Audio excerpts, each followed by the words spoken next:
Hey y'all, so today is tie up the tomatoes to the trellis day. They are starting to really flop over, and I gotta tell y'all, I messed up when I started putting this trellis in.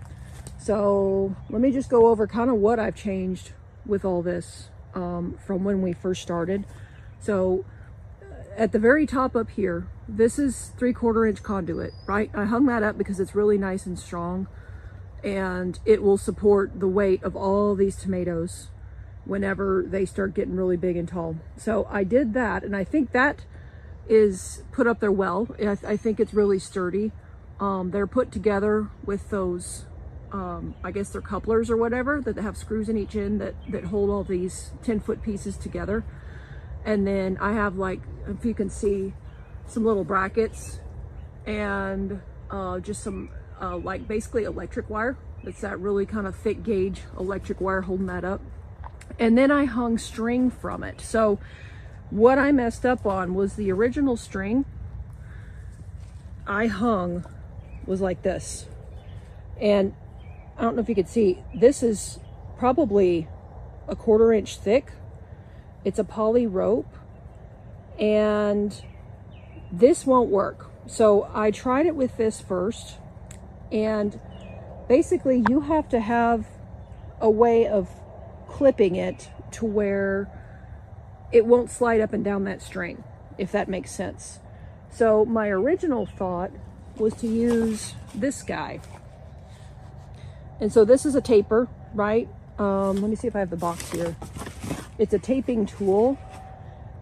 It's what that is. And basically you're supposed to just, like, you know, you thread it around, and it just puts a loop of this red tape around the plant that you're trying to tape. So you can kind of see it pulls out a piece of it, and you just kind of go around. It won't do it here, there's not much resistance, but then you close it again around on the other side, and it just staples that.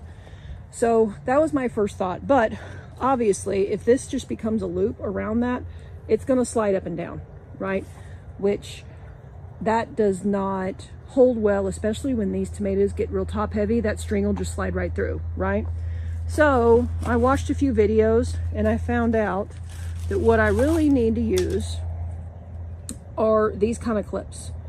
So I actually had some of these on hand, and I didn't know that they were really used for this purpose. But these are really cool because they will clip around your string. You just kind of bend them. See if I can do this one-handed. And there's a spot right there that fits around your string, and as you close it with your stem in the middle, it actually holds it there. So if you close it around there, whoops, I can't get it to close with one hand.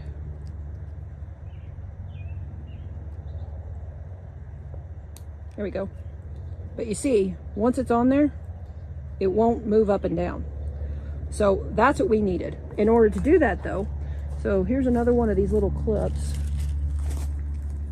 So this obviously won't clip onto a big thick rope like this, right? It won't, it's just too, you know, it'll slide up and down. It won't close all the way. It'll bend it out of shape. So what I did was I exchanged all these ropes for, I think this is just basically jute string, I think it's called. I had this, and it's fairly strong. It's not as strong as probably I'd prefer, but I think, you know, with one string holding up a plant, I think it'll be fine. I mean, they seem like they're fairly tough enough, and I'm kind of pulling on it right now, putting a lot of tension on it, and it doesn't seem to be going anywhere. So I think these will work.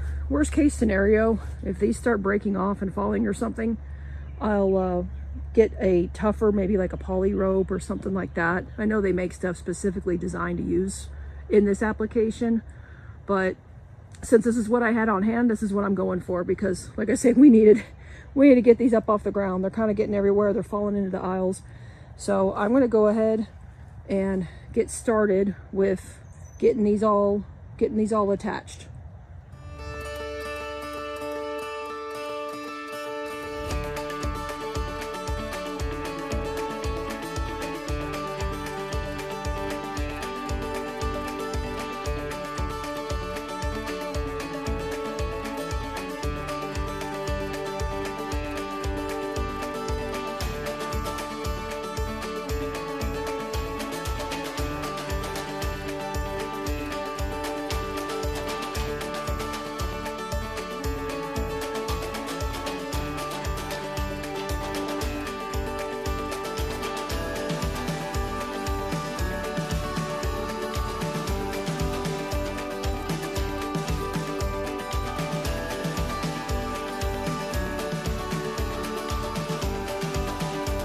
So this is after we swapped out the strings on the string trellis over here for these indeterminate tomatoes.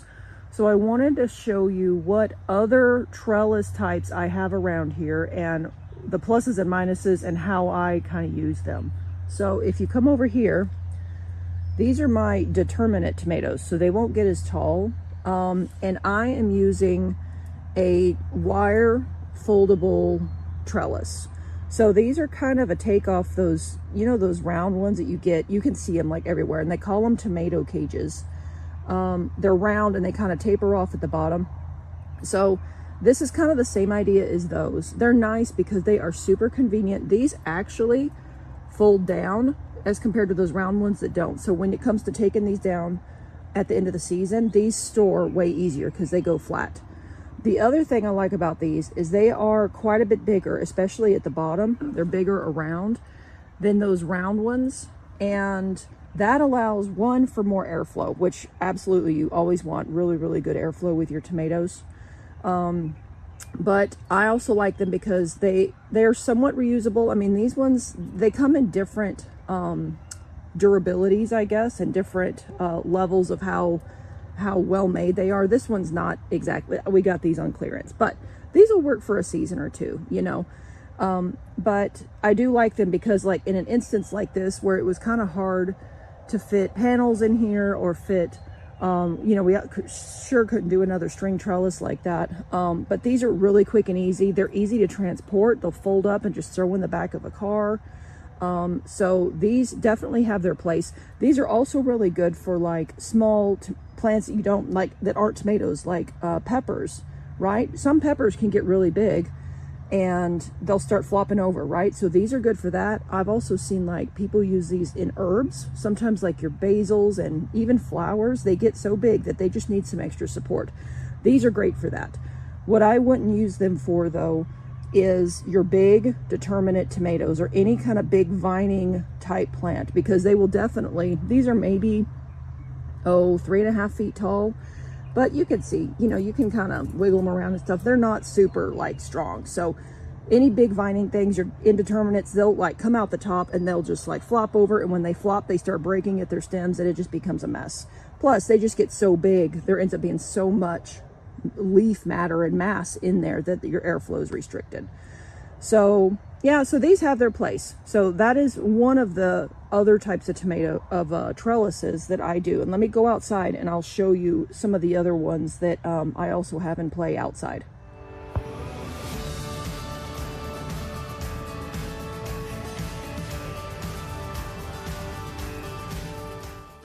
This is a new one that I haven't tried yet until this year. This is called the Florida Weave.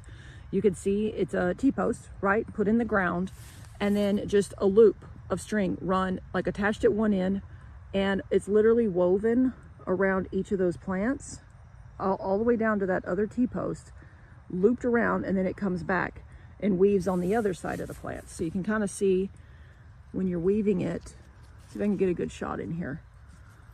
The plant is kind of like, I don't want to say trapped, but it's in between those two strands of wire, of a string. And then you go to the next plant and they cross. And so the plants almost kind of self-support each other, and they cross back as they go to the next plant. So these are interesting. And I have 3 rungs on this so far. It's nice because you can add rungs as the plants get taller. My biggest concern with this is, one, I'm using jute twine. I don't know, I know for sure if you pull that jute twine like around the edge of your T-post, like to tighten it, it will snap it, right? So this stuff, you kind of, it's a little finicky. You got to be careful with it. I like it because it's biodegradable and it's not plastic. You know, it's going to get in your garden, but you have to not like rub it around sharp corners or anything.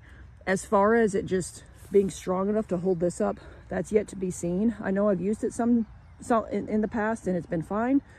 Other times it hasn't. In this application, I think it'll be okay, especially with the multiple strands of it, but we'll see. The other possible disadvantage I could see with this is they look like they may they're kind of all sandwiched in there, right? So I kind of wonder if they're going to get enough airflow, because I mean, you can prune some of this out and that'll help. But just the fact it's going to become almost like a solid wall of tomatoes, I'm a little worried about airflow, and then it could get fungal diseases or whatever.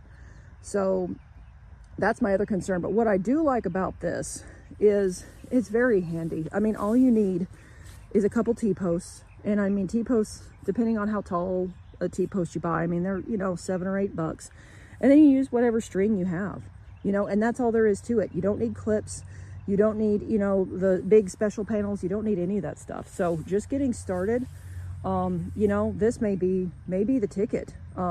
So I do like it for those reasons. And this is just an 8-foot bed.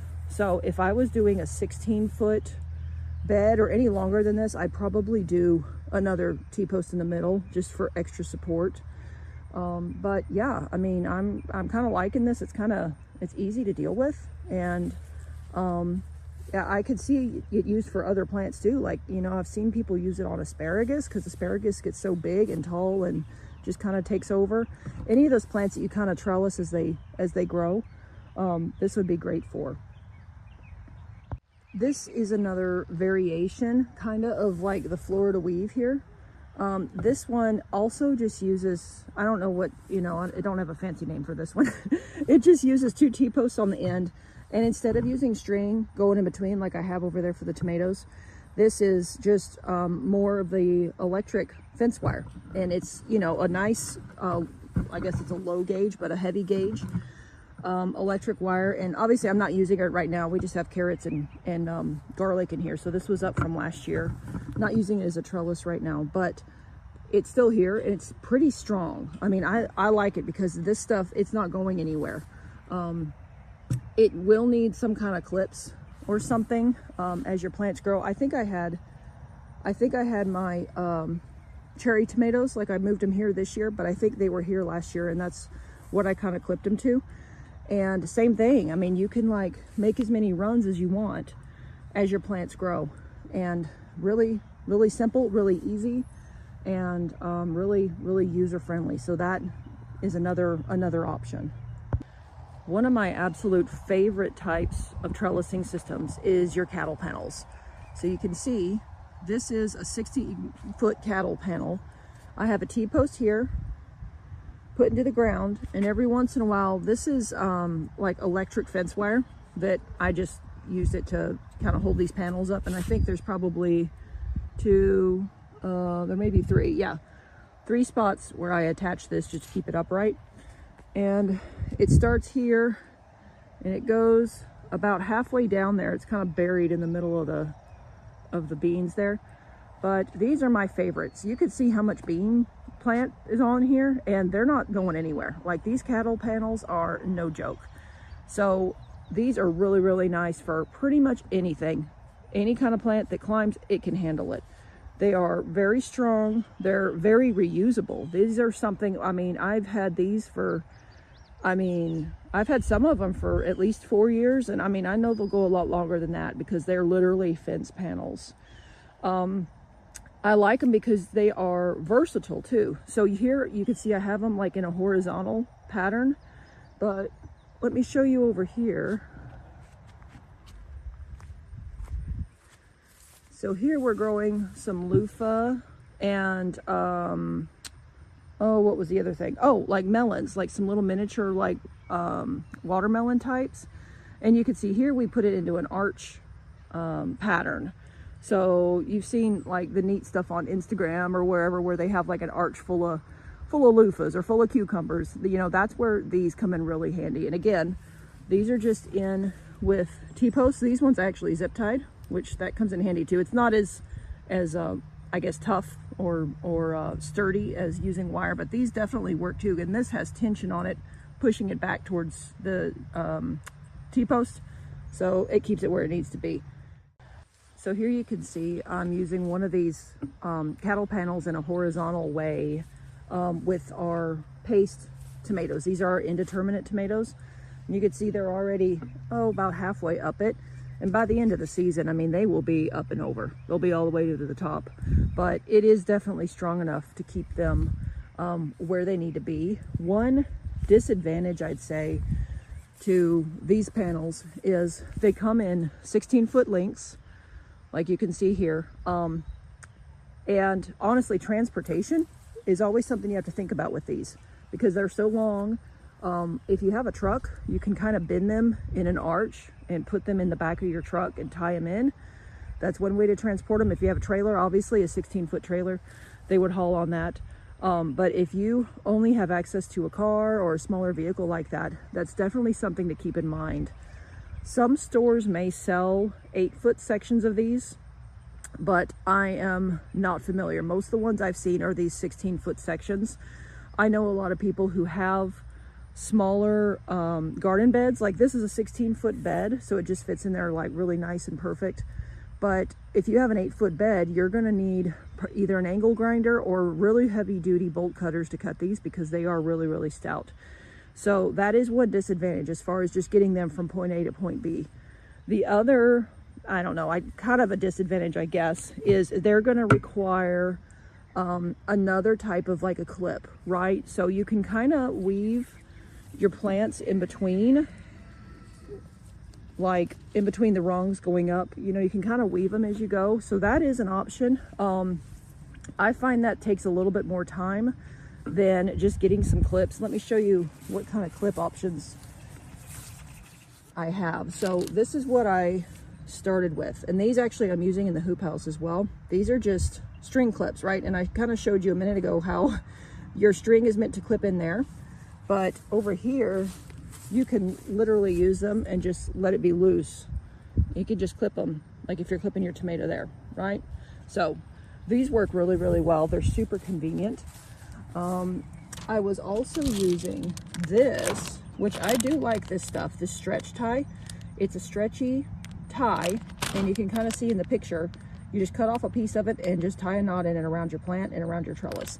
I do like this because it won't damage your stems. It's stretchy, but it does take some time because you're individually tying knots in each, you know, for each individual spot you want to trellis. There's also, this is like twist tie, and of course this one's a knotted up mess, but it is literally like what you get from, like, you know, around a bread bag or things like that. It's a little plastic coated wire. The problem I have with these is sometimes it will cut into your stems, especially if your plant grows, or if like it starts leading onto it. This can kind of cut into your stems, so you got to just be careful with this. But it is nice because it holds its shape, right? It doesn't like flop around kind of like the tape does.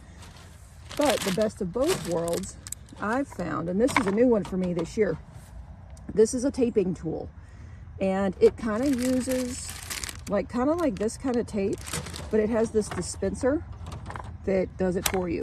See that? So you can take that. Let me kind of give you a little demonstration here. I have a couple tomatoes that I have not gotten to trellising, and they are all over the place. All right, so this should have been done long ago, obviously. So with this, you literally just put it where you want it to go. And I already pulled some of the tape through. You just push it around it and clip it on the other side. You're trying to get your leaves in it. There we go. Right? It makes life so much easier because I like it. Uses that really soft tape, but it's so much faster than tying each one individually.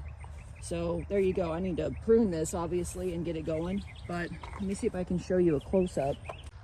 So you can see that it literally puts like a loop of tape around your plant and your trellis, and then there's a little bitty staple right there. See if I can get it to focus. There you go. That holds it together. So yeah, this thing is my new favorite toy. It's called a taping tool. Got it on Amazon, and it will definitely save you time. I guess it's yet to be determined how well these hold up. Like you can kind of see this one I did a while back, and it's starting to lose some of the color, which, you know, I don't care about the color so much, but as long as it doesn't degrade like in the sun and start falling off. So you can see in my garden, cattle panels are one of my favorites. So here's another one here I had the peas climbing on this. But yeah, aside from the having to figure out how to clip them, having to figure out how to transport them if they're this long and big, and just handling them and that kind of thing, the only other disadvantage I would say is they can be a little pricey. I guess if you consider the length that you get, these were about 40 bucks when I bought them, 40 bucks each. And I mean, considering they can trellis, I mean, you know, 16 tomato plants, I guess that's not too bad, but just something to keep in mind. But as far as the disadvantages go, that's all I can think of. I mean, I really like these. You can tell I got them everywhere, you know, and I kind of collect a couple more every year, it seems. So these are definitely my go-to trellis, these cattle panels.